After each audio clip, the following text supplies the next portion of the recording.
transition parfaite, car nous parlions du Festival de Cannes.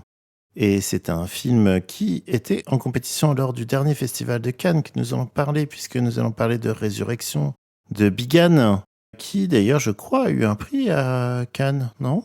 Prix très spécial, non? Un truc comme ça, je crois. Le prix très très spécial. Il me semble. C'est quoi ça? Le prix what the fuck. Le prix on comprend pas tout du Festival de Cannes. Non, c'est un peu genre le prix, je sais pas ce que j'ai vu, mais je suis content de l'avoir vu, enfin je crois. Ça va être une très très belle émission. Non mais effectivement, c'est ce qui est marqué sur l'affiche prix spécial du Festival de Cannes. Ça sort le 10 décembre, donc Résurrection du réalisateur chinois Bigan. Allociné nous résume de manière très laconique le film, puisqu'il nous dit « Un jeune homme rêveur se réincarne dans 5 époques, tandis que le XXe siècle défile, une femme suit sa trace. » Bande annonce.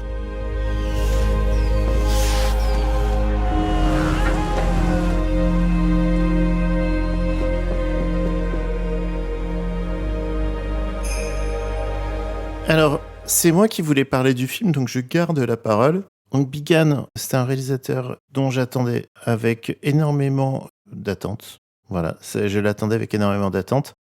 Son nouveau film, après Un grand voyage vers la nuit, qui à l'époque avait été un énorme choc esthétique pour moi. En fait, ça fait partie des films qui m'ont vraiment marqué en fait. Et là, j'ai vu Kylie Blues en préparation il y a pas longtemps, et même si c'était moins bien, c'est quand même du beau cinéma. Et ce qui est intéressant donc dans le cinéma de Bigan, c'est que là, Résurrection, ça sent le film du tournant. Pour savoir, est-ce que c'est un génie ou est-ce que c'est un escroc? Ah. Pourquoi? Parce que Un grand voyage vers la nuit, c'était un film qui avait dans un premier temps une trame un peu de simili-polar, mais quand même un peu centré sur une enquête, mais qui était plus une enquête entre guillemets sentimentale. Retrouver la femme que l'on a aimée et dont on a été séparé. Et au milieu du film, ça basculait dans quelque chose de totalement onirique, ce qui fait que quand on ressortait du film, on n'était pas sûr de est-ce que j'ai aimé parce que les images étaient magnifiques ou est-ce que je me suis fait, entre guillemets, avoir par ces images. Je me suis laissé emporter, mais au final, je sais pas si ce que j'ai vu, c'était vraiment bien, en fait. Est-ce que c'est du David Lynch ou est-ce que c'est juste l'atelier des lumières, des belles images qui sont projetées sur les murs avec de la musique, quoi? New Wave. Ouais, carrément. Mm. Et donc, du coup, la Résurrection, d'après le synopsis halluciné, on a l'air de partir totalement dans l'aspect ésotérique dès le départ. Il y a l'air d'y avoir énormément de budget. Pour reprendre l'expression de Paul, les images sont méga léchées. Et on a Shuchi qui est là, genre l'actrice quand même du Transporteur, hein, ne l'oublions pas. Ouais. Bah oui. À jamais dans nos cœurs. À jamais dans le cœur. Et ça a l'air incroyablement beau, en fait. Mais, en regardant la bande-annonce, impossible de savoir de quoi ça parle.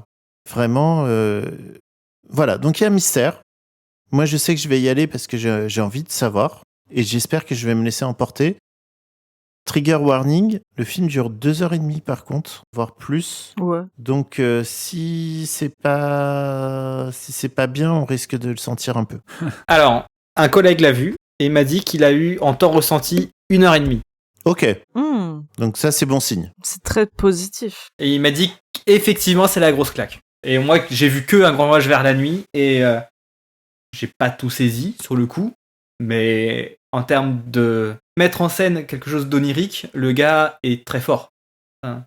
Pour son deuxième long métrage, quand il nous pond ça, évidemment qu'on va voir la suite. Voilà. Ouais. J'ai vraiment très envie de voir ce film. Ah oui, non, moi je l'attends de pied ferme aussi. Hein. Bah, vous me donnez envie d'y aller, donc comme ça.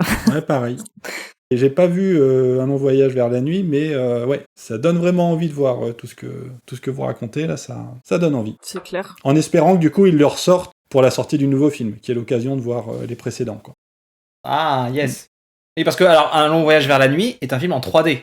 Et il me semble que à la distribution en salle, moi je l'ai vu dans une toute petite salle, en 2D, et c'était la seule séance que je pouvais. Enfin, la seule séance qui avait de dispo, quoi. Ouais. Mais en fait, en plus, ce qu'il faut savoir, c'est que donc c'est un grand voyage vers la nuit. Désolé. Non, mais je vous en prie, monsieur, je vous en prie. Voilà, un peu de dignité. Ne vous flagellez pas comme ça. En fait, le truc rigolo, c'est que en Chine, c'est un film qui avait été un carton au box-office, puisque c'est quand même 8 millions de spectateurs en première semaine, hein, c'est pas mal. Pour un film d'auteur méga hardcore quand même. Mais parce qu'en fait, ça avait été vendu à l'époque sous l'angle du film romantique que les Chinois adorent voir pour le Nouvel An, en fait. Ouais. En fait, c'est un genre cinématographique où le Nouvel An est mis en scène à l'intérieur du film. Et donc, du coup, les gens font « Ouais, bonne année » et tout, au milieu du film, quoi. Et donc, les gens pensaient aller voir ce genre de film en allant voir ça, et ils ont vu autre chose. Ils sont sortis, ils ont fait bonne année, hein. Bon ouais, c'est ça. Donc, est-ce que du coup, il a réussi à avoir un énorme budget pour faire son film sur ce malentendu, ou est-ce que c'est pas vraiment un malentendu et qu'en fait, non, juste les gens, ils ont vraiment kiffé.